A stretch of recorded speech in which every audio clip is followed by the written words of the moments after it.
Hello, welcome to Reading and Rereading Together. Once again, we're going to refer to the Wrathall book, How to Read Heidegger. This time we'll be working from Chapter 2, The World. Hopefully, what's just come up on the screen will really make sense after you've gotten through this presentation. Alright, well, let's start.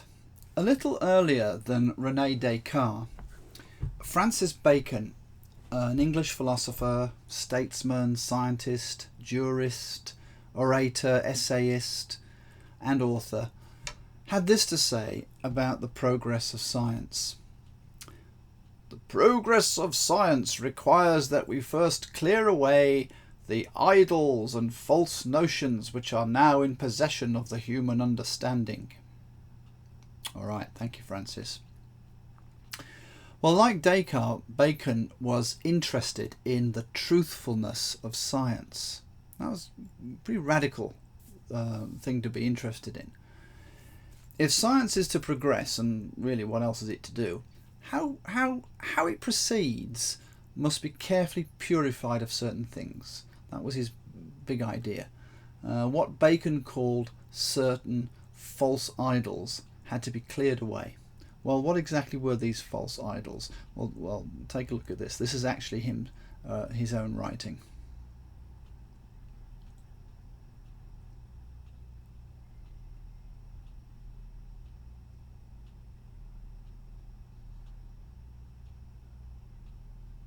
Basically, human perception. That's the problem. Our perceptions are simply not to be trusted.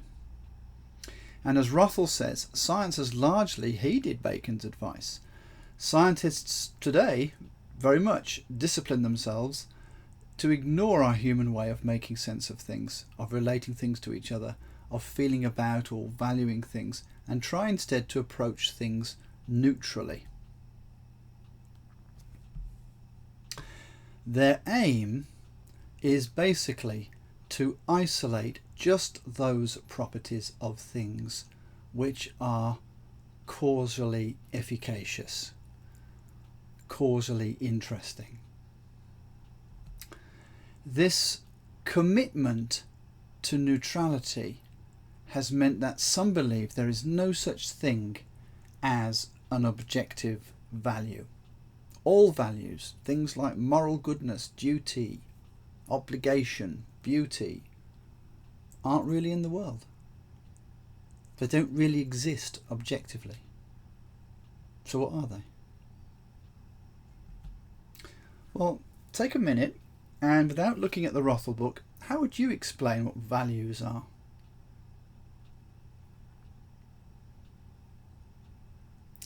Well, one way to deal with them, and it was something that both Bacon and Descartes went in for, was to see values such as moral goodness, duty, obligation, beauty, as basically projections. In Bacon's own words, values are little more than a distortion and discolouring of the nature of things. Wow. There's something, in other words, that we impose on a meaningless and indifferent universe. In other words, the world we inhabit is actually nothing but a collection of physical objects, including ones we can see, of course, and including ones that we can't, like atomic particles, quarks, neutrinos, and what have you. But no values. They're just a subjective projection. The world is the universe, the totality of stuff, but there are no values in it. They're just subjective projections. Okay, well, is this right? Well, according to Heidegger, no. For Heidegger, this is to confuse the universe with the world.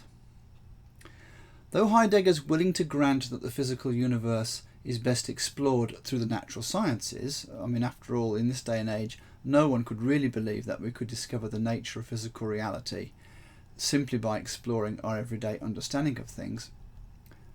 But for Heidegger, you can read that.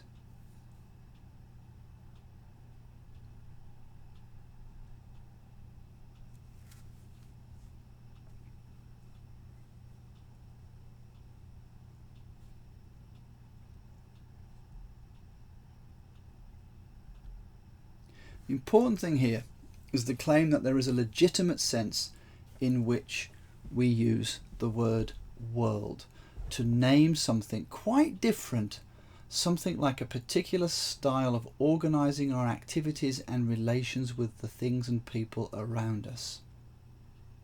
Okay, so Heidegger is going to use the word world in this special phenomenological sense. His use of this word is similar to when we might refer to something like the world of basketball, or the corporate world, or the world of math, and so on. Hence, Heidegger claims that we only understand a world by somehow finding a way into it and the experience of the things it gives birth to. So it's worth thinking very carefully about that. We only understand a world by somehow thinking a way, by somehow finding a way into it, and the experience of the things it gives birth to. So there's this aspect of finding a way into it, dwelling in it, being in it. Anyway, we're going to explore this in a bit more detail. The world of the Texas politician and the world of the nun. Despite the fact that the very same physical and chemical laws apply to both, there's a real sense in which they inhabit different worlds. And so, to repeat, the world is not the same as the universe. Now, to find out about the world of Texas politicians, what would you do? Well, you could read about it. To find out about the world of nuns, you could read about that too. And doing things like this would help us understand these worlds, for sure. But remember what was being claimed. We only understand a world by somehow finding a way into it and the experience of the things it gives birth to. In other words, it is tempting to think that our understanding of a world consists in knowing particular facts or propositions. Perhaps we think that we could understand the Texas political world or the world of nuns by knowing what facts they believe in. We could list the kind of facts they believe in. We could even take a test on it and maybe even do well on it, say. But Heidegger is claiming that that wouldn't be enough. Why?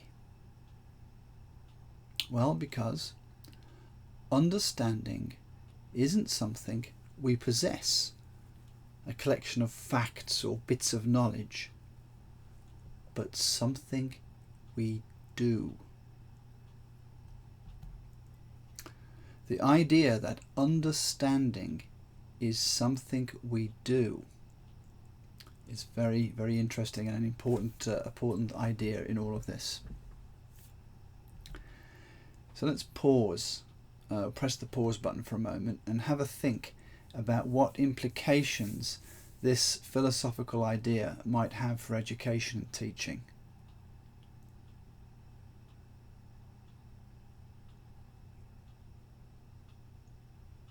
Okay. Well, this is a really important issue for thinking about education, and I'd like to hear what you thought.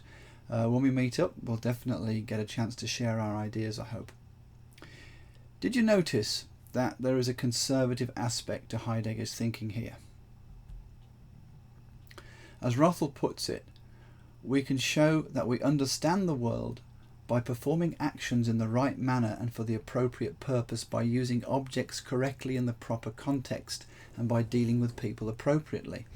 And to illustrate this, he gives us the example of understanding cooking in terms of handling food, kitchen implements, handling stoves, ovens, and handling cookbooks, as opposed to simply being able to produce true assertions about cooking. In short, then, understanding a world is knowing how to live in it. Another intriguing example he gives is the methodology of experimental anthropology. How do we understand the ancient mariners who were able to cross vast oceans like the Pacific? Well, we can theorize about how they achieved these things and try to establish some facts based on careful archaeological investigation, that kind of thing.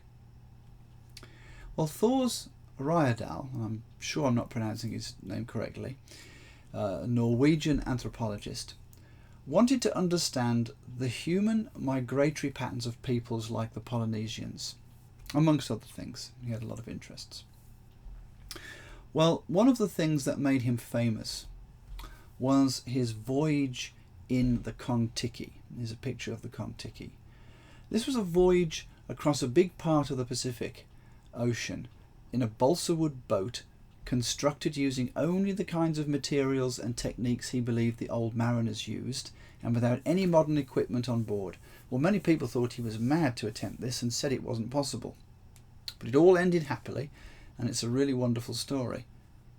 But I bring it up because Wrathall gave himself and his crew an understanding of an ancient seafaring world that I suspect mere information could not by itself provide. Now think about that. After you've gone on a voyage like this, in the way that Wrathall did it, that's got to have a profound impact on your feel for what these ancient mariners must have done. Well, Heidegger's notion of world explains why this really shouldn't be too surprising. So what do you think? Why was doing something like this likely to deepen Wrathall's understanding? And what might this have to do with education?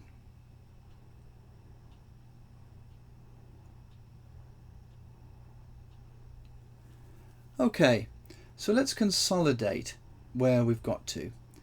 As we saw in chapter 1, Dasein is the being that comports itself understandingly. Okay? Dasein always has a there, a place in which it understands itself, and within which it has meaningful relationships. Now we can be a little clearer about this situatedness. We are beings in a world. Our basic way of being is to understand, and Heidegger's notion of worlds helps explain what understanding means.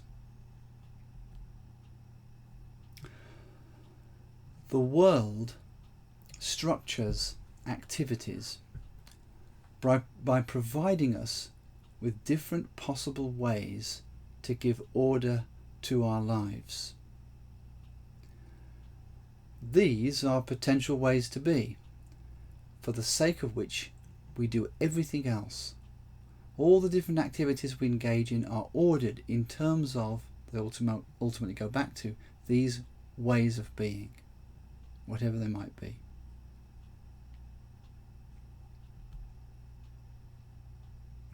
So let me try and illustrate this. Suppose I'm playing my guitar and someone asks me, okay, Jed, why do you play the guitar? So I answer, to practice my blues scales. But they keep pressing me. And what happens is I provide a series of in order to responses. So they ask, well, why do you do that? And I reply, in order to become a better improviser, okay? But they keep going, well, why? So I answer again, well, in order to be a better musician. Well, why? in order to create music in our house. Well, why do you want to create music in your house? In order to foster a musical household. Well, why do you do that? And at some point, the chain of in order tos has to stop, for the sake of which? For the sake of being a better father. How about that? In other words, I've reached that for the sake of which I do everything else. By providing us with certain possibilities for being, like being a Viking chieftain, a rock guitarist, or a suicide bomber, whatever it is, a world ends up imposing an order and a meaning on activities. So our active understanding of the world gives order to our lives, making things meaningful and having them show up as the things they are. Without something like the world thought of in the Heideggerian sense, guitar playing and even guitars themselves would be meaningless. And this goes for many things. In the everyday family world that I inhabit, this shows up as a pet. It's Ziggy, my dog, and not just a domesticated animal or the main course for dinner. This is a Christmas tree, shows up as that, not firewood. And the room we are in is our family room, not the place where we wash or prepare food, and so on. We contribute to letting things be through our active understanding of the world. For in understanding the world, we let ourselves into a space where actions involving pets, Christmas trees, family rooms, music practice, and so on are possible. So what is a world? Well, the last part of Wrathall's chapter discusses spades and how their various forms, snow shovel, trenching shovel, pointed shovel, and so on, have evolved to fit in with the various contexts in which they are used. You know, you can imagine gardening, sinking a sprinkler line, moving snow from the sidewalk, planting a tree, putting coal into a steam engine furnace, digging a grave.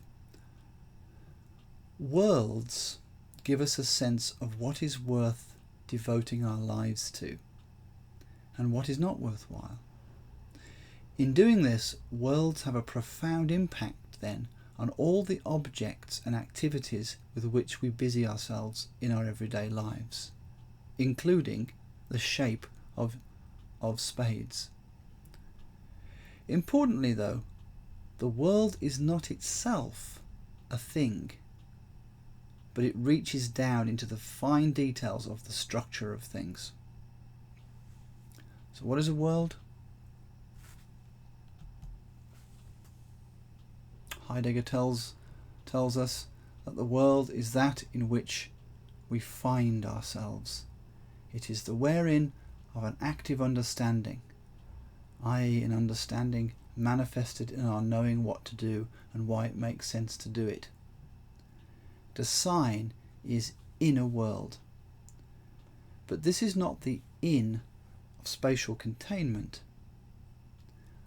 like the Russian dolls who can be inside each other, or when we can say I'm in a room, in a house, in a town, in a country, in the universe, and so on. If it were like this, then the nun, the Texas politician, the Kalahari bushman, the Anglo-American father would all inhabit the same world simply in virtue of inhabiting the same space. No, instead, the understanding that worlds enable inhabits a domain of possibilities. A domain of possibilities. When I understand the world, I find myself in a particular situation where I have available to me different for the sake of whiches, different ways to give order and purpose to my life. So what is a world? A world is a space of possibilities that isn't itself the kind of entity that the physical sciences can study directly. An anthropologist like Thor Heyerdahl can work his way into this space by doing things, by trying out the wooden vessels of the Pacific mariners, for example. But the space of possibilities will never be something that can be measured or described objectively. It is something instead that has to be understood to be seen. Now Heidegger suggests that to the extent that our reverence for the physical sciences makes us dismiss as unreal anything that can't be scientifically theorized, we run the risk of overlooking the world. But if Heidegger is right in his analysis of human being, missing the world would be disastrous, because the world makes it impossible to understand ourselves.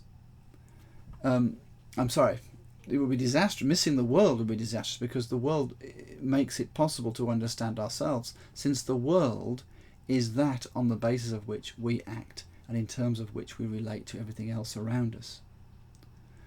So this concept of world is a pretty big deal for Heidegger, but we always have to understand it in this phenomenological way. All right, well, thanks for watching.